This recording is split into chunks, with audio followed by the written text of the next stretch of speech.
بسم الله الرحمن الرحيم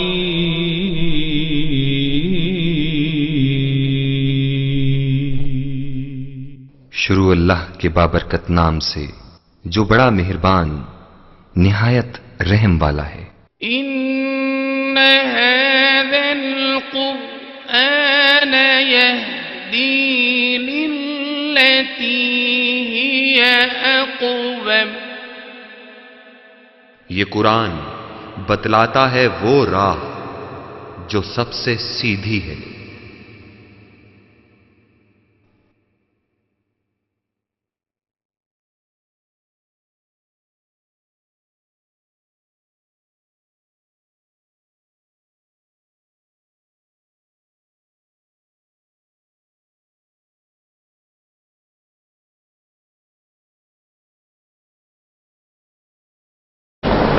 الحمد للہ وکفا والصلاة والسلام علی عبادہ الذین اصطفیٰ خصوصاً علی افضلہم خاتم النبیین محمد الامین وعلی آلہ وصحبہ اجمعین۔ اما بعد، قال تبارک وتعالی فی سورۃ آل عمران ان الدین عند اللہ الاسلام، وقال عز وجل فی نفس السورہ وَمَنْ يَبْتَغِي غَيْرَ الْإِسْلَامِ دِينًا فَلَنْ يُقْبَلَ مِنْهُ وَهُوَ فِي الْآخِرَةِ مِنَ الْخَاسِرِينَ۔ صدق اللہ العظیم۔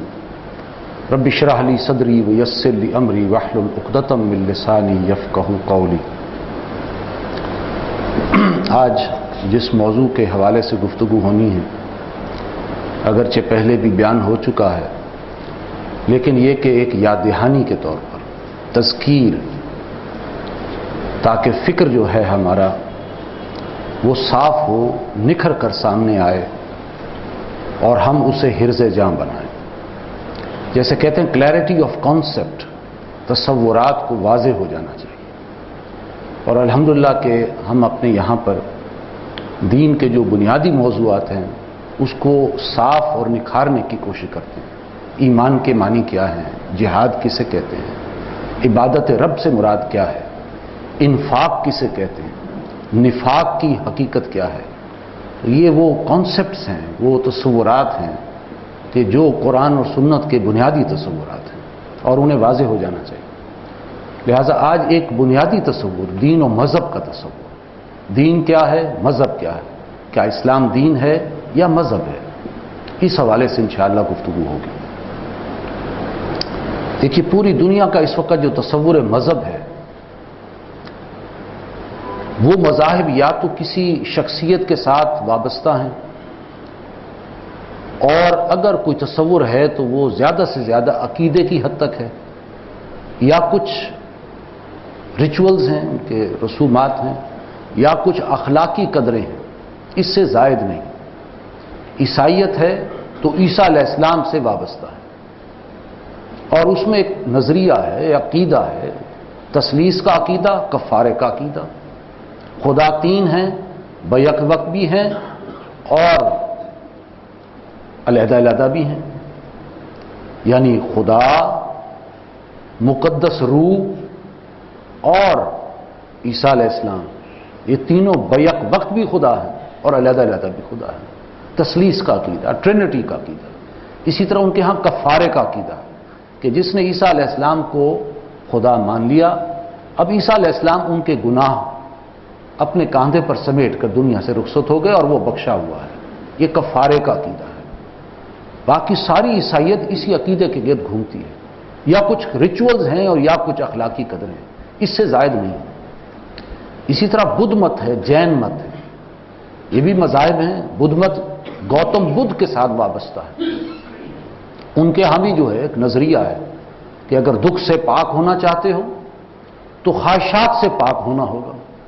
یہ انسانی خواہشات ہیں جو انسان کو دکھ دیتی ہیں، کیونکہ خواہش پوری نہ ہو، تمنا پوری نہ ہو تو انسان کو دکھ ہوتا ہے۔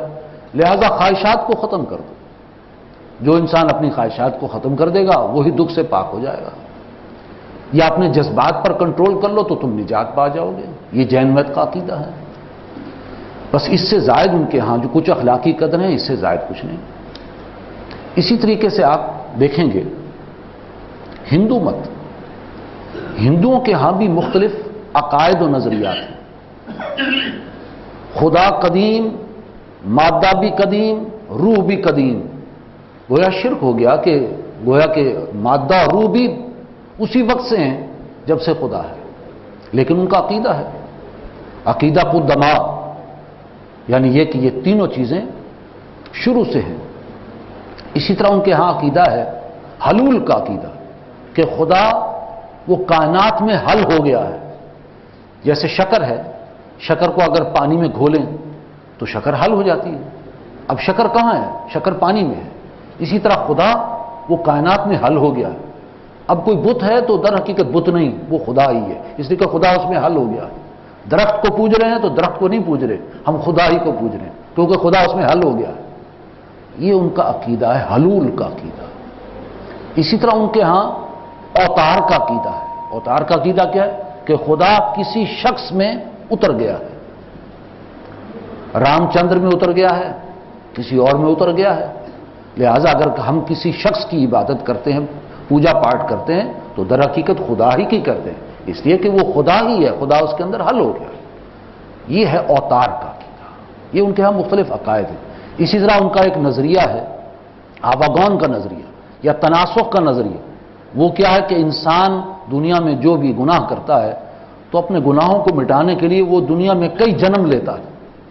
ایک جنم لیا، اس کے بعد پھر وہ کسی سانپ کی شکل میں جنم لیتا ہے، پھر وہ کسی شیر کی شکل میں جنم لیتا ہے، کسی اور پرندے کی شکل میں جنم لیتا ہے. یہ جنم مختلف وہ لیتا ہے تاکہ اس کے گناہ دھلتے چلے جائیں. یہ ان کا تناسخ کا عقیدہ ہے یا ایواگون کا عقیدہ، ری انکارنیشن. یہ ان ہندوؤں کا عقیدہ ہے. بس یہ عقیدے کی حد تک ہے، یا کچھ اخلاقی قدریں ہیں، اس سے زائد کچھ نہیں. اسی طرح ہمارے ہاں پارسی جو ہے وہ قدیم ایرانی مذہب ہے جنہیں ہم مجوسی کہتے ہیں، آگ پرست. ان کے ہاں دو خداؤں کا عقیدہ ہے، سنویت ہے. اہرمن اور یزداں.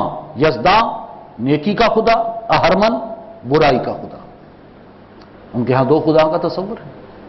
میں نے آپ کے سامنے یہ مختلف مذاہب اس لیے رکھے ہیں کہ یہ مذاہب جتنے بھی ہیں یہ بس عقیدے یا کچھ ریچولز یا کچھ اخلاقی قدروں کی حد تک محدود ہیں.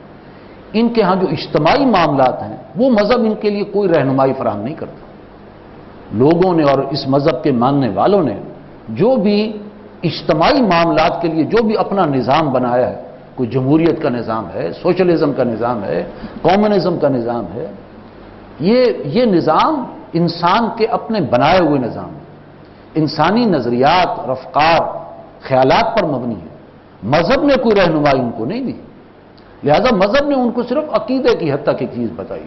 غلط یا صحیح ابھی ہم اس پر بحث نہیں کر رہے، لیکن ان کا مذہب جو بھی ہے وہ صرف عقائد و نظریات پر ہے. اجتماعی معاملات میں ان کے لیے کوئی رہنمائی نہیں. اب آئیے عام مسلمانوں کا جو تصور اسلام ہے وہ کیا ہے؟ عام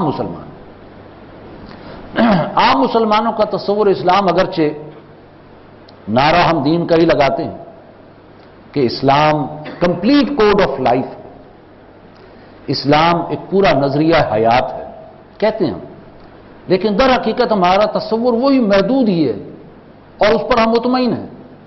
اور ہمارے اجتماعی معاملات بھی اور ان کا نقشہ بھی بالعموم غیر مسلموں ہی سے مشابہ ہے.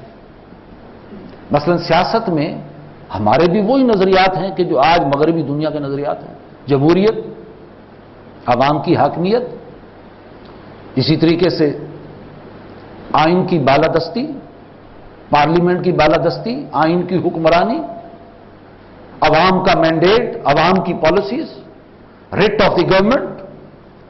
یہ سارے نظریات کیا ہیں؟ جمہوریت کے نظریات ہیں.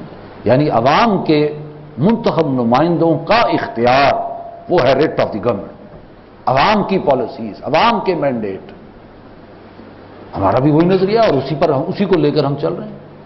اسی طریقے سے ہمارے ہاں جو معاشی نظام ہے وہ بھی امریکہ کا سود پر مبنی سرمایہ دارانہ نظام ہے، اس کو ہم نے سینے سے لگایا. یا انگریز کا دیا ہوا جاگیردارانہ نظام، اس کو ہم نے سینے سے لگایا ہوا. یہ دو نظام ہیں اور سود پر مبنی ہی سارا ہمارا معاشی نظام ہے. ابھی بھی IMF اور ورلڈ بینک سے جو قرضے لینے چلے ہم، سب سود پر نظام ہے. اسی طریقے سے پرائیویٹائزیشن، کنزیومر سوسائٹی، لیزنگ کا سسٹم، لیزنگ کا نظام، اسٹاک ایکسچینج کا نظام، جیسے مغرب میں ویسے ہمارے ہاں کوئی فرق نہیں ہے. وہی کا وہی اجتماعی نظام ہے، اس کا نقشہ وہی ہے. اسی طرح ہمارا معاشرتی نظام، اگرچہ ہم نے اس کو نام بڑا خوبصورت دیا ہے، روشن خیالی، اعتدال پسندی، رواداری، ترقی، لیکن در حقیقت ہے کیا؟ عورت کی آزادی اور مساوات مرد و زن. عورت آزاد ہے اور عورت اور مرد ہر شعبے کے اندر برابر ہے. اور آزاد میڈیا کا تصور، میڈیا بالکل آزاد ہے، اس پر کوئی قدغن عائد نہیں ہو سکتی. وہی تصور ہمارے ہاں جس کے نتیجے میں بے پردگی، عریانی، فحاشی اور فیشن، جدید فیشن کے نام پر وہی گھروں کا ڈیزائن، وہی لباس کا ڈیزائن جیسے ان کا، وہی ہمارا، وہی بالوں کا سٹائل، وہی شوبز کی دنیا، وہی گلیمر کی دنیا، وہی کیٹ واکس، وہی جو ہے شوبز اور سارا کچھ وہی. تو ہمارا کلچر بھی جو معاشرتی کلچر وہ وہی ہے کہ جو ہم نے ان سے لیا. لہذا پھر ہمارا دین کا تصور کیا ہوا؟ نعرہ تو ہے اسلام کمپلیٹ کوڈ آف لائف ہے، لیکن در حقیقت ہمارا بھی تصور ریوالو کرتا ہے عقائد، عبادات، رسومات، مسجد ہو، مدرسہ ہو، خانقاہ ہو، حرمت رسول، حرمت قرآن ہو، بس اس کے گرد ریوالو کرتا ہے. ہاں یہ چیزیں ہماری دکھتی رگیں ہیں، ان کے حوالے سے اگر کوئی ہمیں رنج پہنچے تو ہم ضرور بڑا ریئیکٹ کرتے ہیں. اگر مسجد پر آنچ آئے تو یقیناً ہم تڑپ اٹھتے ہیں، ہم بہت حساس ہیں. مدرسوں پر اگر کریک ڈاؤن کی بات آئے تو ہم لاٹھیاں لے کر میدان میں آ جاتے ہیں. اور ربیع الاول کے جلوس پر پابندی لگنے کی بات ہو تو ہم آگ ببولا ہو جاتے ہیں. یہ ہماری دکھتی رگیں ہیں. اسی طریقے سے حرمت رسول اور حرمت قرآن کا معاملہ ہو تو ہم جلد سے جلوس نکالتے ہیں، کٹ بھرنے کا عزم کرتے ہیں، خون کھول اٹھتا ہے ہمارا. اسی طریقے سے تعلیمی نصاب کے اندر تبدیلی کی بات آئے تو ہم احتجاج کرتے ہیں، ہم جو ہے قرارداد مذمت پاس کرتے ہیں. اچھی بات ہے، ہونا چاہیے تاکہ دوسروں کو پتہ چلے مسلمان کے اندر غیرت اور اہمیت ہے، ہونا چاہیے. لیکن یہ کہ اس کے ساتھ ساتھ اگر ریاست اور پارلیمنٹ کی سطح پر اللہ کی حاکمیت کا نظام نہیں ہے، اگر پارلیمنٹ میں سے غیر شرعی ایکٹس پاس ہو رہے ہیں، اگر عدالت کے فیصلے شریعت کے مطابق نہیں ہیں، اگر عریانی اور فحاشی کا سیلاب ہے اور منکرات کی بارش ہو رہی ہے اور اونچ نیچ کا نظام ہے، تو اس پر ہمیں کوئی دکھ نہیں ہوتا، اس پر کوئی احتجاج نہیں ہوتا، اس پر کوئی جلسے اور جلوس نہیں نکلتے، اس کے لیے کوئی اجتماعی استعفے نہیں ہوتے، اس کے لیے ہمارا خون نہیں کھولتا. یہ ہے وہ تضاد جو ہمارے عام مسلمانوں کا تصور اسلام ہے. نعرہ تو ہے اسلام کا، لیکن حقیقت ہمارا محدود تصور ہے. اور اس محدود کے تصور کے حوالے سے اگر کوئی آنچ آئے تو ہم بہت جزبز ہوتے ہیں، لیکن یہ کہ اگر وہ کلی تصور سامنے آئے تو اس پر ہمیں کوئی احتجاج نہیں ہوتا. اب آئیے ہماری مذہبی اور دینی اور سیاسی جماعتوں کا تصور اسلام کیا ہے. ابھی میں نے آپ کے سامنے پوری دنیا کا جو مذاہب ہے ان کا تصور محدود، صرف عقیدے کی حد تک، یا کچھ رسمیں یا کچھ اخلاق. عام مسلمان کا تصور اسلام بھی محدود، بس یہ کہ عقیدے کی حد تک، مسجد اور مدرسے کی حد تک، خانقاہ کی حد تک، حرمت رسول اور حرمت قرآن کی حد تک. لیکن وہ اجتماعی نظام جو ہے وہ ہمارا بھی وہی ہے جو غیر مسلم کا. اب آئیے دینی اور مذہبی جماعتیں جو ہیں ان کا تصور اسلام، ان کے تصور اسلام میں بات تو وہی ہے، نعرہ ان کا بھی ہے، اسلام ایک دین ہے، Islam is a complete code of life, اسلام ایک مکمل ضابطہ حیات ہے. بات کریں گے، گفتگو کریں تو یہی بات وہ کہیں گے اور صحیح بات کریں گے. لیکن یہ کہ ان کے عملی موقف میں 3 تضادات ہیں، آج نوٹ کر لیجیے. پہلا تضاد یہ ہے، بات کریں گے تو اسلامی نظام حیات، نظام مصطفیٰ، نظام اسلامی، لیکن عملی طور پر یہ جماعتیں وہ بحالی جمہوریت یا استحکام جمہوریت کی جدوجہد میں لگی ہوئی. نام اسلام کا ہے لیکن جمہوریت کے استحکام کی، مذہبی اور دینی جماعتیں. اگر جمہوریت نہیں تو جمہوریت کے جو ہے جمہوریت کو لانے کے لیے، اور اگر جمہوریت ہے تو اس کے استحکام کے لیے۔ عملی طور پر ان کا عمل یہ ہے۔ دوسرا تضاد یہ ہے کہ جب بات ہوگی تو اسلامی نظام کی بات ہوگی، نظام مصطفیٰ کی بات ہوگی، لیکن جب انتخابات قریب آئیں گے انہیں پتہ ہے کہ نظام پر جاگیردار بیٹھا ہوا اور جاگیردار کے ووٹ بینک اس کی جیب میں ہے، اس کو ناراض بھی نہیں کرنا، بلکہ ان میں سے کئیوں کو ٹکٹیں بھی دی ہوئی ہیں۔ لہذا جب الیکشن نزدیک آئے گا تو اسلامی نظام کی بات پیچھے اور قانون شریعت کی بات آگے آئے گی۔ ہم تو قانون چاہتے ہیں، ہم تو اسلامی سزائیں چاہتے ہیں، حدود اور تعزیرات کا نفاذ چاہتے ہیں، نظام صلاۃ چاہتے ہیں، نظام زکوٰۃ چاہتے ہیں۔ نظام اور شریعت میں بہت فرق ہے۔ شریعت قانون ہے، قانون نظام کے تحت بنتا ہے، عام طور پر نظام کی بات، لیکن جب الیکشن آئے گا تو پھر شریعت کی بات۔ یہ وہ تضاد ہے۔ تیسرا تضاد یہ ہے کہ جب بات کی جائے گی تو اسلام ایک پورا نظام حیات ہے، اسلام دین ہے، اسلام کمپلیٹ کوڈ آف لائف ہے، لیکن سارا زور مسلک پر، سارا زور فقہ پر، سارا زور اپنے مذہبی شاعر پر، اور اس میں بھی تنگ نظری۔ نتیجہ یہ کہ فرقہ واریت۔ سارا زور کس پر ہوگا کہ امام کے پیچھے سورہ فاتحہ پڑھی جا سکتی ہے یا نہیں پڑھی جا سکتی؟ سارا زور اس بات پر ہوگا کہ آمین اونچی کہنی ہے یا آہستہ کہنی ہے؟ سارا زور اس بات پر ہوگا کہ رفع یدین کرنا ہے یا نہیں کرنا؟ سارا زور اس بات پر ہوگا کہ ہاتھ نیچے باندھنے ہیں یا اوپر باندھنے ہیں؟ 3 طلاقوں سے ایک طلاق سمجھی جائے گی یا 3 طلاقیں سمجھی جائے گی؟ کندھوں کو ملانا ہے جب صف کھڑی کرنی ہے، کندھوں کو ملانا ہے یا قدموں کو ملانا ہے؟ اس پر ساری جو تقریر اسی پر ہوگی۔ پھر یہ کہ نماز اول وقت میں پڑھنی ہے یا ذرا تھوڑا سا ٹھہر کے پڑھنی ہے، جھگڑا اس بات پر۔ سارا زور ان چیزوں پر، مسلک پر، فقہ پر اور اپنے مذہبی شاعر پر۔ لیکن وہ اسلام کا نام لیا جائے گا تو اسلام دین ہے، کمپلیٹ کوڈ آف لائف ہے۔ بقیہ جو اجتماعی نظام کے جو سارے حصے ہیں، سیاست، معیشت، معاشرت، اس پر توجہ نہیں۔ اب آئیے دیکھیے کہ اسلام کا جو ہمہ گیر تصور ہے وہ کیا ہے۔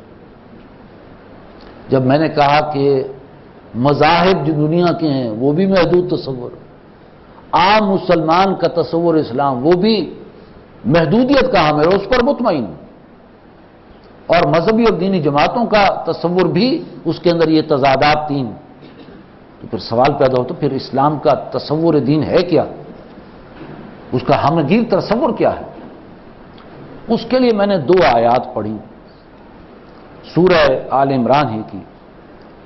پہلی آیت میں فرمایا ان الدین عند اللہ الاسلام، بے شک دین اللہ کے نزدیک اسلام ہے۔ گویا اسلام کیا ہے؟ دین ہے۔ دین اللہ کے نزدیک اسلام ہے، اسلام اللہ کے نزدیک دین ہے۔ اسلام کی حیثیت دین کی ہے۔ اسی صورت میں آگے چل کر فرمایا وَمَن يَبْتَغِي غَيْرَ الْإِسْلَامِ دِينًا فَلَن يُقْبَلَ مِنْهُ وَهُوَ فِي الْآخِرَةِ مِنَ الْخَاسِرِينَ، جو کوئی اسلام کے سوا دین چاہے گا تو اس سے قبول نہیں کیا جائے گا، اور آخرت میں وہ بہت گھاٹے میں رہے گا۔ اس کے 2 مفہوم ہیں۔ عام مفہوم یہ لیا گیا جو اسلام کے سوا دین چاہے گا، یعنی اسلام کو چھوڑ کر کسی اور دین کو چاہے گا، یہودیت کو چاہے گا، عیسائیت کو چاہے گا، یا ہندو مت کو چاہے گا، یا یہ کہ جین مت کو چاہے گا، بدھ مت کو چاہے گا، کسی اور دین کو چاہے گا تو اس سے قبول نہیں کیا جائے گا، اور آخرت میں وہ خسارے میں رہے گا۔ لیکن اس کا دوسرا مفہوم ذرا گہرائی والا ہے، جو اسلام کو بطور دین کے کچھ اور چاہے گا۔ اسلام دین ہے، اگر اس کو دین کی حیثیت سے نہیں چاہتا، مذہب کی حیثیت سے چاہتا ہے، جزوی حیثیت سے چاہتا ہے، محدود معنی میں چاہتا ہے، اس حقیقی معنی میں، دین کے معنی میں، کمپلیٹ کوڈ آف لائف، پورا ضابطہ حیات اگر اس کے سوا کچھ چاہتا ہے، محدود معنی میں چاہتا ہے تو اس سے قبول نہیں کیا جائے گا۔ یہ ہے دین اور مذہب کا فرق جس کی طرف میں اب آ رہا ہوں۔ اسلام دین ہے، مذہب نہیں ہے۔ مذہب کسے کہتے ہیں؟ مذہب انسان کا ذاتی، نجی، شخصی معاملہ ہے۔ مذہب میں کیا چیزیں آتی ہیں آگے میں چل کر بتاتا ہوں۔ مذہب انسان کا ذاتی معاملہ ہے، اس کا عقیدہ، اس کے عبادات، اس کے رسومات، اس کے گھر کا نقشہ۔ اور مذہب کا لفظ ہم فقہی آراء کو جاننے کے لیے بھی استعمال کر لیتے ہیں۔ مذہب مالکی، مذہب حنفی، مذہب شافعی۔ مذہب کا لفظ محدود معنی میں آتا ہے۔ اسلام مذہب میں آپ کو قرآن اور سنت میں کہیں مذہب کا لفظ نہیں آئے گا۔ الیوم اکملت لکم دینکم، آج کے دن میں نے تمہارے لیے تمہارا دین مکمل کر دیا۔ اسلام دین کے نام پہ آئے۔ الیوم اکملت لکم دینکم واتممت علیکم نعمتی ورضیت لکم الاسلام دینا، تم پر اپنی نعمت کی تکمیل کر دی اور تمہارے لیے اسلام بطور دین پسند کر لیا۔ اسلام بطور دین پسند کر لیا۔ دین ہے اسلام۔ دین کے معنی کیا ہیں؟ 4 معنی ہیں، یا ذہن میں ٹانک لیجیے۔ دین کا ایک مفہوم ہے جزا و سزا، بدلہ۔ مالک یوم الدین، وہ جزا و سزا کے دن کا مالک ہے، اس دن بدلہ ملے گا، یہ ایک مفہوم ہے۔ دوسرا مفہوم ہے قانون۔ دنیا میں جو قانون بنتا ہے یہ گویا کہ دین ہے۔ جیسا کہ قرآن مجید میں الفاظ آتے ہیں، سورہ یوسف کے اندر حضرت یوسف علیہ السلام کے حوالے سے، وہ اپنے بھائی کو رکھنا چاہتے تھے اپنے پاس، لیکن بادشاہ کے قانون میں رکھ نہیں سکتے تھے۔ کذالک کدنا لیوسف ما کان لیأخذ اخاہ فی دین الملک، دین الملک، بادشاہ کے قانون میں یوسف اپنے بھائی کو رکھ نہیں سکتے تھے، بادشاہ کے قانون میں۔ اور بدلہ بھی انسان قانون کے تحت ہوتا ہے۔ اگر کوئی انسان قانون کی پاسداری کرتی ہے تو شاباش اس کو ملتی ہے، اور اگر کوئی انسان قانون کو توڑتا ہے تو اس کو سزا ملے گی، بدلہ ملے گا۔ تو جزا و سزا یا بدلہ وہ بھی قانون کے تحت ہوتا ہے۔ دین کا تیسرا مفہوم ہے نظام زندگی، یہ گمبھیر ترین مفہوم ہے۔ وَيَكُونَ الدِّينُ كُلُّهُ لِلَّهِ، اور دین کل کا کل ہو جائے اللہ کے لیے، یعنی نظام پورا کا پورا اللہ کے لیے ہو جائے۔ لِيُظْهِرَهُ عَلَى الدِّينِ كُلِّهِ، تاکہ اللہ کا رسول اس دین کو غالب کر دے، اس نظام زندگی کو غالب کر دے تمام ادیان پر۔ نظام کے معنی جس میں ہر چیز آ گئی۔ اور چوتھا مفہوم دین کا ہے وہ اطاعت کا مفہوم ہے۔ الا للہ الدین الخالص، آگاہ ہو جاؤ اللہ کے لیے اطاعت تو خالص ہوتی ہے، اس میں ملاوٹ نہیں، خالص اطاعت۔ یعنی نظام بھی وہی ہے کہ جس میں کس کی اطاعت ہو رہی ہے، وہی تو نظام ہے۔ اگر نظام کی اطاعت نہیں تو وہ نظام کیا ہے؟ تو دین کے 4 مفہوم سامنے آئے: بدلہ، قانون، نظام، اطاعت۔ اب آئیے اس کی روشنی میں دیکھیں، قرآن میں الفاظ آتے ہیں دین الملک، بادشاہ کا دین سے مراد کیا ہے؟ کہ قانون ساز بادشاہ ہے اور اس کے بنائے ہوئے قانون کی اطاعت ہو رہی ہے۔ اگر بادشاہ قانون بنانے والا ہے اور اس کے قوانین پر عمل ہو رہا ہے تو وہ دین الملک ہے، وہ بادشاہ کا دین ہے۔ جمہوریت بھی دین ہے، دین جمہور۔ قانون ساز کون ہے؟ عوام کے منتخب نمائندے، عوام قانون ساز، اور ان کے وہ بنائے ہوئے قوانین پر عمل ہو رہا ہے تو اس کا وہ دین کیا ہے؟ وہ دین جمہور ہے، اس لیے کہ اس میں قانون ساز کون ہے؟ عوام کے نمائندے۔ اور دین اللہ کیا ہے؟ قانون ساز اللہ ہے، جس نے قانون بنایا، نظام بنایا، اور اس نظام کی اطاعت ہو رہی ہے تو وہ دین اللہ ہے۔ وہ نظام، وہ قانون جس کی اطاعت ہو رہی ہے، اور جس میں قانون دینے والا جو ہے وہ کون ہے؟ اب دیکھیے مذہب اور دین کا فرق۔ مذہب میں 3 چیزیں ہیں: عقیدہ، عبادات، رسومات۔ عقیدے میں خدا کا تصور،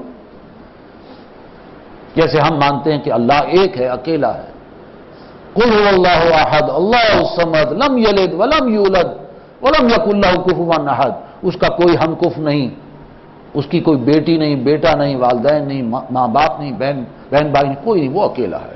یہ ہمارا تصور ہے. لیکن کسی کا تصور ہے کہ خدا دو ہیں، پارسیوں کا تصور ہے، عیسائیوں کا تصور خدا تین ہے. خدا کے بارے میں یہ عقیدے کی بات ہے. اسی طرح رسالت، کوئی کسی کو رسول مانتا ہے یا نہیں؟ ہم سارے رسولوں کو مانتے ہیں اور محمد رسول اللہ صلی اللہ علیہ وسلم کو خاتم النبیین اور آخر المرسلین مانتے ہیں. اسی طریقے سے آخرت کا تصور، ہم یہ مانتے ہیں کہ دنیا کی زندگی عارضی ہے، اصل زندگی آخرت ہے، اصل منزل وہی ہے. لیکن کوئی شاید اس کو نہ مانے، کوئی دہریہ نہیں مانتا. یہ تینوں چیزیں یعنی توحید، رسالت اور آخرت، ان کا تعلق کس سے؟ عقیدے سے. اور یہ مذہب کے تحت آتے ہیں باتیں. اسی طرح مذہب میں عبادات کا نظام وہ بھی مذہب کے تحت آتا ہے. جیسے ہمارے نزدیک عبادات کا نظام نماز، روزہ، حج، زکوٰۃ عبادات ہیں. نماز میں رکوع، قیام، سجدہ، قومہ، جلسہ، یہ ہمارے یہاں عبادات کا نظام ہے. لیکن دوسرے مذاہب جو ہیں ان کے یہاں اپنا عبادات کا نظام ہے. ہم مسجد میں جاتے ہیں، کوئی مندر میں جاتا ہے، کوئی سینیگوگ میں جاتا ہے، کوئی کسی چرچ میں چلا جاتا ہے. اب ہم رکوع اور سجود کرتے ہیں، کوئی ہاتھ باندھتا ہے، کوئی گھنٹیاں بجاتا ہے. یہ ساری بحث عبادات کے تحت ہو رہی ہے اور عبادات یہ مذہب کے تحت آتا ہے. اسی طریقے سے مذہب میں تیسری بحث رسومات کی ہے. بچہ پیدا ہوگا تو کوئی رسم، جیسے ہم کوئی بچہ پیدا ہوتا ہے تو کان میں اذان، ایک کان میں اذان، دوسرے کان میں اقامت کہتے ہیں. کوئی گھٹی پلائی جاتی ہے، عقیقہ ہوتا ہے، ختنہ ہوتا ہے، کوئی نام رکھا جاتا ہے. کوئی پیدا ہوگا بچہ تو کوئی نہ کوئی رسم تو ہوگی نا. دوسرے مذاہب میں جو ہے وہ ختنہ نہیں ہوتا یا وہ اذان نہیں دیتے، ان کے اپنے طور طریقے ہیں. اسی طرح کوئی شادی کرتا ہے تو کوئی رسم ہے. ہمارے ہاں یہ کہ نکاح ہوگا، کوشش ہوگی سنت کے مطابق ہو، مسجد میں ہو، حق مہر طے کیا جائے. یہ نکاح کے اوپر جو ہماری کچھ رسمیں ہیں. دوسروں کی جو ہے ہندوؤں کے ہاں وہ پھیرے ڈالے جاتے ہیں آگ کے ارد گرد. عیسائیوں کا یہ کہ وہ پیش ہوتے ہیں اپنے پادری کے سامنے چرچ میں. اسی طریقے سے جب انسان کوئی مرتا ہے تو کوئی رسم ہے. ہمارے ہاں جو کوئی فوت ہو جائے تو اس کو نہلایا جاتا ہے، کفن پہنایا جاتا ہے، اس کی نماز جنازہ ہوتی ہے، اس کی تہجیز و تکفین ہوتی ہے، اس کو دفن کیا جاتا ہے، اس کے لیے 3 دن سوگ اور تعزیت ہوتی ہے. یہ ہمارے ہاں ہے. دوسروں کے ہاں کچھ اور ہو سکتا ہے. مثلا یہ کہ وہ اپنے مردوں کو، ہندو اپنے مردوں کو جلا دیتے ہیں، عیسائی ان کو سوٹڈ بوٹڈ پورا ایک تابوت میں رکھ کر دفنا دیتے ہیں. پارسی جو ہیں وہ ان کو چیلوں کے حوالے کر دیتے ہیں، ان کی لاش کو جا کر کہیں اونچی جگہ چھوڑ آتے ہیں تاکہ پرندے نوچتے رہیں اور کھاتے رہیں. ان کے اپنے طور طریقے ہیں. تو یہ رسومات، تو مذہب کے تحت یہ 3 چیزیں آتی ہیں: عقیدہ، عبادات، رسومات. لیکن اسلام مذہب نہیں ہے، اسلام دین ہے. اس میں 3 نہیں 6 چیزیں ہیں. 3 تو وہی ہیں جو بھی میں نے آپ کے سامنے بتائی. اسلام میں بھی بہرحال عقیدہ ہے، اللہ کے بارے میں، رسالت کے بارے میں، آخرت کے بارے میں. اسلام میں بھی موڈز آف ورشپ، عبادات کا نظام ہے، نماز، روزہ، حج، زکات. اسلام میں بھی رسومات ہیں، پیدا ہونے کی، نکاح کی، فوت ہونے کی. 3 چیزیں تو وہی ہیں، لیکن 3 ایڈیشنل ہیں. وہ اجتماعی معاملات خاص طور پہ وہ اسلام میں ہے. مثلا یہ کہ اسلام کا سیاسی نظام ہے کہ اللہ حاکم ہے اور انسان اللہ کا خلیفہ ہے، اور کوئی انسان دوسرے انسان کو غلام نہیں بنا سکتا، سب اللہ کے غلام ہیں. اور قانون سازی قرآن اور شریعت، قرآن اور سنت کے مطابق ہوگی، اور جو اس چیز کو مانے گا وہی در حقیقت اس مملکت اسلامیہ کا اصل شہری قرار پائے گا. اس لیے کہ وہ اللہ کو بھی مانتا ہے، رسول کو بھی مانتا ہے، اس عقیدے کو مانتا ہے جو اسلام کا ہے، قانون سازی اسی کو مانتا ہے، لہذا وہ اصلاً شہری ہے.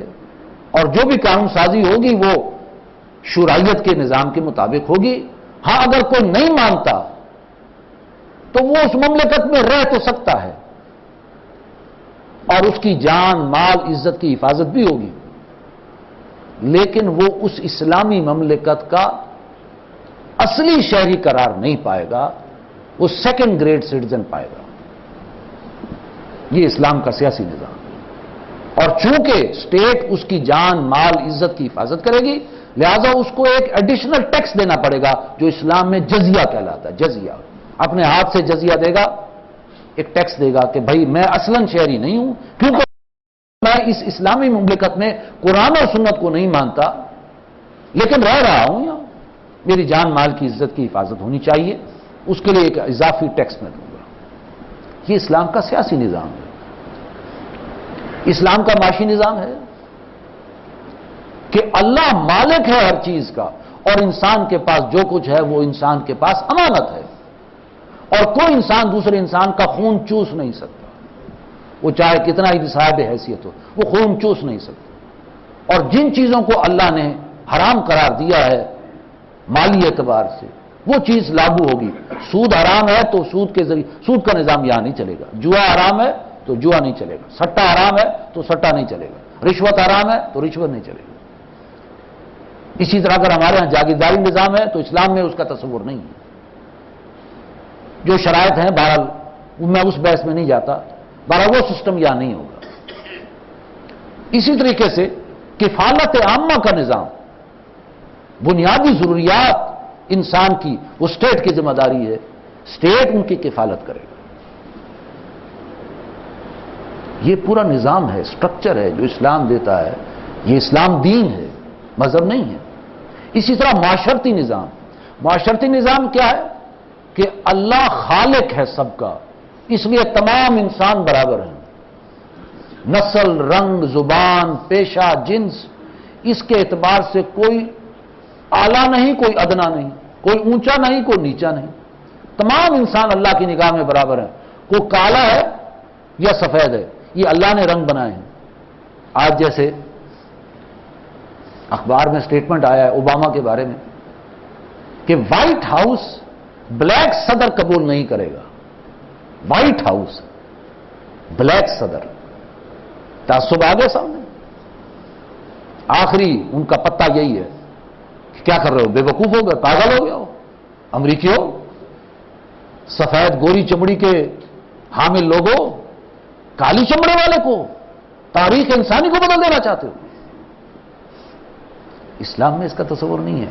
کالی ہو، گوری ہو، گندمی ہو، یلو ہو، یہ رنگ اللہ نے دیا، اس کی بنیاد پر کوئی اعلیٰ نہیں ہو جاتا، کوئی گھٹیا نہیں ہو جاتا، نسل کی بنیاد پر کوئی اعلیٰ نہیں ہو جاتا، کوئی گھٹیا نہیں ہو جاتا، زبان کی بنیاد پر کوئی اعلیٰ اور گھٹیا نہیں ہے، جنس کی بنیاد پر کہ مرد اعلیٰ ہے عورت گھٹیا ہے، یا عورت اعلیٰ ہے مرد گھٹیا ہے، جنس کی بنیاد پر کوئی اعلیٰ اور ادنا کا تصور نہیں، پیشے کی بنیاد پر یہ جوتیاں گانٹھنے والا ہے، یہ گھٹیا ہے، اور یہ چونکہ فیکٹری میں بیٹھا ہے اور چونکہ یا کسی زمین کا مالک ہے یہ اعلیٰ ہے، نہیں، اللہ کی نگاہ میں برابر ہیں۔ یہ اسلام کا معاشرتی نظام، اور یہ کہ جو بھی اللہ نے معاشرتی طور پر کوئی عریانی ہے، فحاشی ہے، بدماشی ہے، بدکاری ہے، جس کو حرام قرار دیا ہے تو وہ نظام نہیں ہوگا، پردے کا نظام ہوگا، اس لیے کہ اسلام میں پردے کا نظام ہے۔ اسی طریقے سے سماجی جو بھی برائیاں ہیں ان کا خاتمہ ہوگا، چوری، ڈکیتی، قتل، رشوت، بدکاری، تہمت لگانا، اسراف، تبذیر، یہ سماجی برائیاں ہیں، ان کا خاتمہ ہوگا، اور تعلیمی نظام سب کے لیے برابر ہوگا۔ یہ نہیں کہ امیروں کے لیے انگریزی اسکول اور غریبوں کے لیے جو ہے وہ ٹاٹ کے بنے ہوئے، ٹاٹ پر بیٹھنے والے وہ اردو اسکول، سب کے لیے برابر۔ یہ ہے اسلام کا معاشرتی نظام۔ تو اسلام اگر یہ 6 چیزیں ہیں تو اسلام دین ہے، اور اگر صرف عقیدہ ہے اور عبادات ہیں اور رسومات ہیں، نہ معاشرتی سٹرکچر ہے، نہ معاشی سٹرکچر ہے، نہ سیاسی سٹرکچر ہے، تو پھر اسلام دین نہیں مذہب ہے۔ اسلام میں 6 چیزیں ہیں، 3 وہی ہیں جو مذہب کی ہیں، لیکن 3 اس کے ساتھ اضافی طور پر اجتماعی سسٹم جو ہے وہ اس میں شامل ہو جائے تو اسلام دین بنتا ہے۔ اب دیکھیے جو محدود تصور ہے، اگر ہم اسلام کو مذہب بنا دیں گے اس کے نقصانات دیکھیے۔ اسلام بطور مذہب، اسلام بطور مذہب کا مطلب کیا ہے؟ ہم نے کچھ چیزوں کو اختیار کر لیا، کچھ چیزوں کو چھوڑ دیا، یہی ہے نا۔ مذہب کی 3 چیزیں لے لی اور وہ 3 اجتماعی گوشے وہ ہم نے چھٹی کر دی۔ اسلام کا سیاسی نظام، معاشرتی نظام، معاشی نظام، وہ تو ہم نے لینا ہے یہود اور نصارہ سے لینا ہے، تو گویا ہم نے خود تفریق کر دی اسلام میں۔ تو قرآن مجید کیا فرماتا ہے، کیا رہنمائی دیتا ہے؟ سورہ بقرہ کی آیت نمبر 85 میں فرمایا افتؤمنون ببعض الکتاب وتکفرون ببعض، کیا تم کتاب کی بعض باتوں کو مانتے اور بعض کو نہیں مانتے؟ اسلام تو دین ہے، اسلام اور دین کے لیے تمام ہدایات اللہ نے دے دی ہیں، بعض کو تم نے مان لیا، بعض کو تم نے نہیں مانا، تو تم میں جو بھی یہ عمل کرے گا فما جزاء من یفعل ذلک منکم الا خزی فی الحیات الدنیا ویوم القیامت یردون الی اشد العذاب، تو دنیا میں اس کی سزا صرف یہی ہے، دنیا میں ذلیل و خوار کر دیا جائے اور آخرت میں شدید ترین عذاب میں جھونک دیا جائے۔ وَمَا اللَّهُ بِغَافِلٍ عَمَّا تَعْمَلُونَ، اور اللہ غافل نہیں ہے جو کچھ کہ تم کر رہے ہو۔ اللہ نے تو اسلام کو دین بنایا تھا، تم نے اپنی مرضی سے اس کو مذہب بنا دیا، محدود معنی پہنا دیے۔ اسلام مذہب نہیں، اسلام دین ہے۔ اچھا، دین میں یکجہتی ہوتی ہے، ان اقیموا الدین ولا تتفرقوا فیہ، دین کو قائم کرو اور متفرق نہ ہو جاؤ۔ اگر دین قائم نہیں تو متفرق ہو جاؤ گے، اگر دین نہیں مذہب ہے تو متفرق ہو جاؤ گے، لہذا ہماری وحدت کی شرازہ بندی ختم ہو گئی، یکجہتی ختم، مسجدیں علیحدہ، مذہبی شعائر علیحدہ، ایک دوسرے پر کفر کے فتوے، ایک دوسرے کے پیچھے نمازیں نہیں پڑھنی، فرقہ واریت، یہ دنیا میں نقصان ہمیں مل رہا ہے۔ تم نے اسلام کو دین نہیں بنایا، مذہب بنایا، لہذا ٹھیک ہے، تو تمہاری وحدت کو ہم پارا پارا کر دیتے ہیں، یکجہتی ختم اور ٹکڑے ٹکڑے تم ہو گئے۔ اور چونکہ اسلام دین عدل ہے، اگر دین غالب نہیں تو دنیا میں عدل نہیں، ظلم اور بربریت کا دور دورہ ہوگا، انسان انسان کو غلام بنائے گا، انسان انسان کا خون چوسے گا۔ جبکہ اسلام میں یہ ہے کہ کوئی انسان کسی انسان کو غلام نہیں بنا سکتا، سب اللہ کے غلام ہیں، کوئی انسان انسان کا خون نہیں چوس سکتا، سب کے لیے برابر مواقع ہوں گے۔ اگر اسلام بحیثیت دین کے نہیں تو عدل نہیں، عدل نہیں تو ظلم ہے اور بربریت کا دور دورہ ہے، اور انسان انسان کو کھائے گا اور انسان انسان کو غلام بنائے گا۔ یہ نقد سزا ہمیں دنیا میں مل رہی اور آخرت میں، اور میں یہ جو آج بات کر رہا ہوں شاید آپ کے لیے وہ حیران کن ہو۔ اللہ نے فرمایا جو شخص دین کے حصے بکھرے کر دیتا ہے تو قرآن نے اس کو شرک قرار دیا ہے۔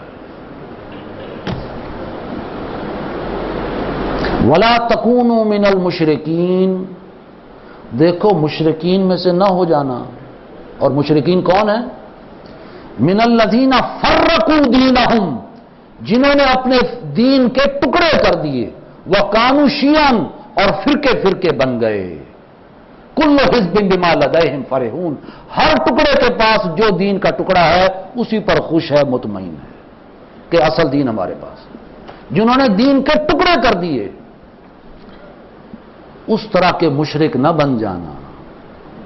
من الذین فرقوا دینہم، جنہوں نے اپنے دین کو کاٹ دیا، اس کا سیاسی نظام علیحدہ کر دیا، اس کا معیشت کا نظام علیحدہ کر دیا، اس کا معاشرتی سٹرکچر علیحدہ کر دیا، بس کچھ عقیدے کو پکڑ لیا، کچھ عبادات کو پکڑ لیا، کچھ نے رسومات کو پکڑ لیا، کچھ نے عقیدے کو پکڑ لیا، کچھ نے مذہبی عبادات کو پکڑ لیا۔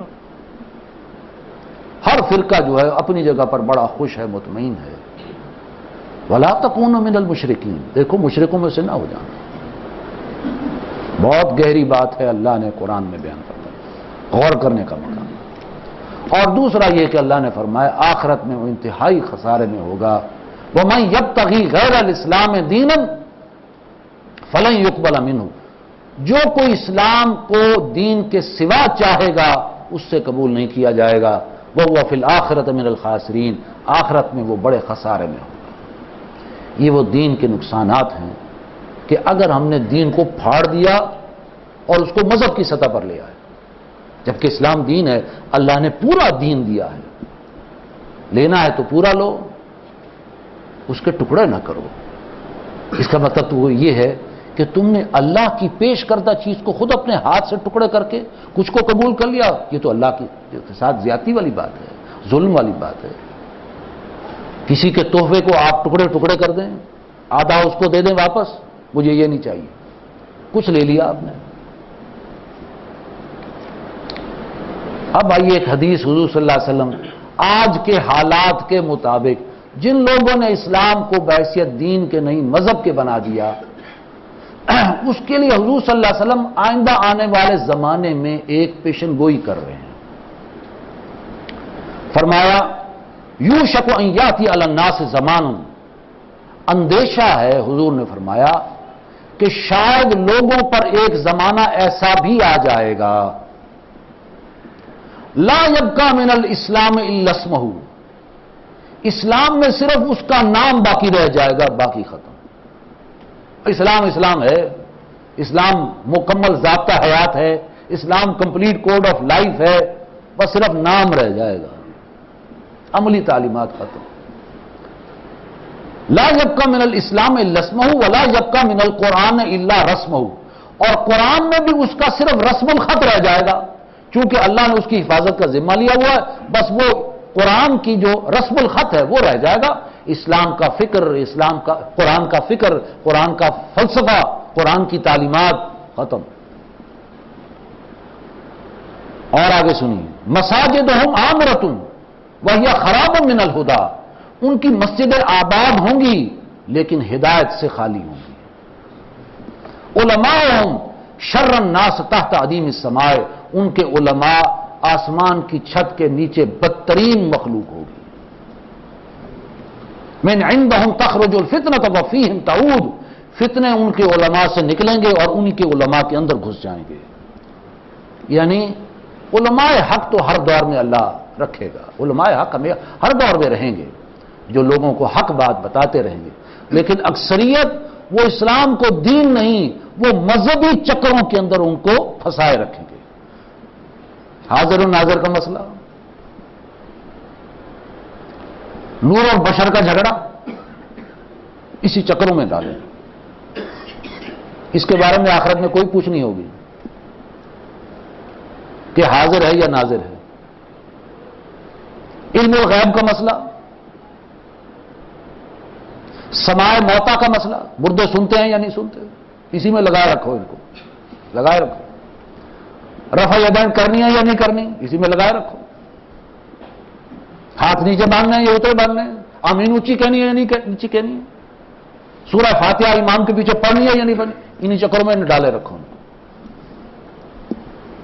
وہ جو اسلام ایک دین، اللہ کی حاکمیت، قرآن و سنت کا نظام، انسان انسان کو غلام نہ بنائے، انسان انسان کا خون نہ چوسے، معاشرتی احکام، عریانی، فحاشی، بے حیائی، منکرات، سود، جوا، سٹا، لاٹری، شراب، رشوت، اس کے بارے میں کوئی کسی کو احساس نہیں۔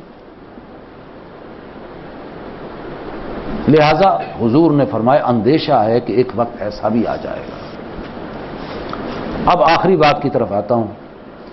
اسلام تو دین ہے، اللہ بھی بحیثیت دین کو اس کو چاہتا ہے، لیکن آج دنیا میں بین الاقوامی سطح پر جس تہذیب نے انسانیت کو اپنے چنگل میں دبوچ لیا ہے وہ سیکولرزم ہے، سیکولرزم، اور یہ اللہ کے خلاف آج کی دنیا میں اللہ کے خلاف سب سے بڑی بغاوت ہے۔ سیکولرزم کیا ہے؟ وقت نہیں ہے، میں اس کی تاریخ میں نہیں جاتا۔ اس کا فلسفہ کیا ہے؟ Religion is the private affair of the individual. وہی بات مذہب والی. ریلیجن، مذہب، وہ انسان کا نجی اور شخصی اور ذاتی معاملہ ہے. اگر دنیا میں رہنا چاہتے ہو تو مذہب کی حد تک رہ سکتے ہو، اور مختلف مذاہب اکٹھے رہ سکتے ہیں، ہندو، سکھ، عیسائی، پارسی، مسلمان. اگر مذہب کی حد تک رہیں، عقیدے کی حد تک، یا عبادات یا رسومات کی حد تک، تو religion is the private affair of the individual, یہ رہ سکتے ہیں. لیکن ان کے اجتماعی معاملات، اس میں کسی مذہب کا عمل دخل نہیں ہوگا. یہ نہیں کہا جائے گا کہ یہ قانون بنا لو کیونکہ اللہ نے یہ فرمایا، یہ کتاب یہ کہتی ہے، یہ رسول یہ فرماتے ہیں. نو، اجتماعی سارے معاملات، سیاسی، معاشی، معاشرتی، وہ انسانوں کے جو نمائندے ہیں نا، وہ کثرت رائے سے جو بھی حکم بنا وہ بھی قانون بنا لے. اگر شراب کو جائز قرار دے دے تو ٹھیک ہے، ہم جنس پرستی دو مردوں کی شادی کو جائز قرار دے دے تو ٹھیک ہے. یہ ہے سیکولرزم. یعنی انہوں نے بھی مذہب کی سطح پر ہمیں لا کر کھڑا کر دیا. اسلام دین نہیں ہے، مذہب کی حد تک. اور مذہب انسان کا انفرادی اور اجتماعی معاملہ، اور انفرادی اور نجی معاملہ ہے. اس کا اجتماعی معاملات سے کوئی تعلق نہیں. جبکہ اسلام کہتا ہے اسلام تو دین ہے، وہ تو انفرادی اور اجتماعی معاملات کو اکٹھا کرتا ہے. اور اگر تم اس کے حصے رفع کر دو گے تو یہ شرک ہے، قبول نہیں ہوگا. لہذا سیکولرزم کی تعریف لانگ مینز ڈکشنری، انگریزی کے الفاظ ہیں، a system of social organization that does not allow the religion to influence the government. ایسا سیکولرزم کیا ہے؟ ایسا سماجی نظام کہ جو مذہب کو حکومت پر اثر انداز ہونے نہیں دیتا. حکومت کو بچاؤ مذہب سے، تعلیم کو بچاؤ مذہب سے، حلال و حرام کے قوانین کو بچاؤ مذہب سے. مذہب کا ان کے اندر کوئی عمل دخل نہیں.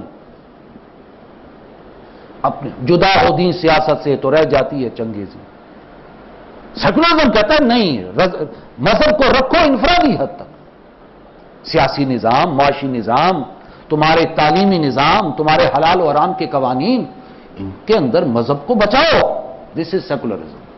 یہ اللہ کے خلاف سب سے بڑی بغاوت، کیونکہ اللہ فرماتا ہے قانون ساز اللہ ہے، اللہ کا حکم مانا جائے گا. سیکولرزم کہتا ہے نہیں، عوام کے نمائندے وہ قانون ساز ہیں، ان کا حکم مانا جائے گا. سب سے بڑی بغاوت، سب سے بڑا شرک. لہذا آج کرنے کا جو کام ہے وہ یہی ہے کہ پہلے اپنے اسلام بطور دین کو سمجھا جائے کہ اسلام دین ہے یا مذہب ہے. کلیئرٹی آف کانسیپٹ، اپنے تصور کو واضح کیا جائے کہ آج ہم جو زندگی بسر کر رہے ہیں اور کہتے ہیں مسلمان ہیں اور اسلام کو جانتے ہیں، کیا ہم اسلام بطور مذہب پر عمل پیرا ہیں یا بطور دین پر عمل پیرا ہیں؟ ہماری سوچ کیا ہے؟ پہلے تو یہ کانسیپٹ کلیئر ہو، پھر دوسرے مذاہب کا مطالعہ کریں اور دیکھیں اسلام اور ان میں فرق کیا ہے. حضور نبی کریم صلی اللہ علیہ وسلم کی ایک حدیث ہے، فرمایا من جاہ الموت وہو یطلب العلم لیحیی بہ الاسلام فبینہ وبین النبیین درجۃ واحدۃ فی الجنہ. جس کے پاس موت آئی، جس انسان کے پاس، اس حال میں کہ وہ علم حاصل کر رہا تھا. اور علم کس چیز کا؟ تاکہ اسلام کو زندہ کرے، اسلام کو بطور دین کے زندہ کرے. آج تو اسلام بطور مذہب ہے، اسلام کو بطور دین کے زندہ کرے. اگر وہ یہ علم حاصل کر رہا تھا کہ میں یہ علم سیکھوں اور آگے پہنچاؤں تاکہ اسلام کو زندہ کیا جائے، اسلام کی اصل تعلیمات کو بیان کیا جائے، اس دوران اگر اس کو موت آ گئی تو حضور فرماتے ہیں اس کے اور انبیاء کے جنت میں صرف ایک درجے کا فرق ہوگا. کس قدر اعلیٰ مقام ہے، کس قدر اعلیٰ کہ جنت میں اس کے اور انبیاء میں صرف ایک درجے کا فرق. اس لیے کہ وہ دین کی وہ تعلیم سیکھ رہا تھا کہ اسلام کو زندہ کرے، اسلام بطور دین کے زندہ کرے. لہذا آج ہماری ضرورت اس بات کی ہے کہ پہلے تم سمجھیں کہ اسلام دین ہے یا مذہب ہے.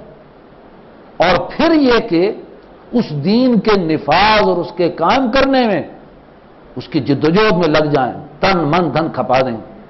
میری زندگی کا مقصد تیرے دین کی سرفرازی، میں اسی لیے مسلمان، میں اسی لیے نمازی، میں مسلمان ہوں اللہ تو اسی لیے، نمازی ہوں اس لیے تاکہ تیرے دین کا بول بالا ہو، تیرا دین اسلام وہ دین کے طور پر دنیا میں تسلیم کیا جائے۔ اور اگر وہ نہیں تو پھر وہ کیفیت پیدا ہو جائے گی جو اقبال نے کہا تھا کہ ملا کو جو ہند میں ہے سجدے کی اجازت، ناداں یہ سمجھتا ہے کہ اسلام ہے آزاد، کہ صرف وہ جو ہے مسجد کے اندر چونکہ وہ نمازوں کا نظام صرف سمجھتا ہے، وہ سمجھتا ہے اسلام آزاد ہے، اسلام ماشاءاللہ الحمدللہ اسلام پورا ہے۔ ملا کو جو ہند میں ہے سجدے کی اجازت، جبکہ نظام انگریز کا تھا اس زمانے میں، جب کہی بات نظام انگریز کا، سیاست انگریز کی، معیشت کے قوانین انگریز کے، سارا سٹرکچر انگریز کا، مسجد میں انہوں نے مسلمانوں کو دے رکھی تھی، یہ مسجد آزاد ہے، حج پہ بھی جا سکتے ہو، روزے بھی رکھ سکتے ہو۔ تو ملا کو جو ہند میں ہے سجدے کی اجازت، ناداں یہ سمجھتا ہے کہ اسلام ہے آزاد۔ اسلام کہاں آزاد ہے؟ اسلام تو اس وقت آزاد ہوگا جب اسلام بطور دین کے غالب ہوگا، اور اگر یہ دین غالب ہو جائے تو گویا کہ ہماری اجتماعی توبہ ہو گئی، اور اللہ کا وعدہ ہے کہ جنہوں نے اجتماعی توبہ کر لی اللہ کی رحمت ان کے شامل حال ہو جائے گی۔ الا الذین تابوا من بعد ذلک واصلحوا فإن اللہ غفور رحیم، جنہوں نے اس توبہ کے بعد اصلاح کر لی تو بے شک اللہ تعالیٰ غفور رحیم ہے۔ اللہ تعالیٰ مجھے اور آپ کو اسلام بطور دین کے مفہوم کو سمجھنے کی توفیق عطا فرمائے اور اس کے نفاذ کے لیے جد و جہد کرنے کی توفیق عطا فرمائے۔ وآخر دعوانا الحمدللہ رب العالمین۔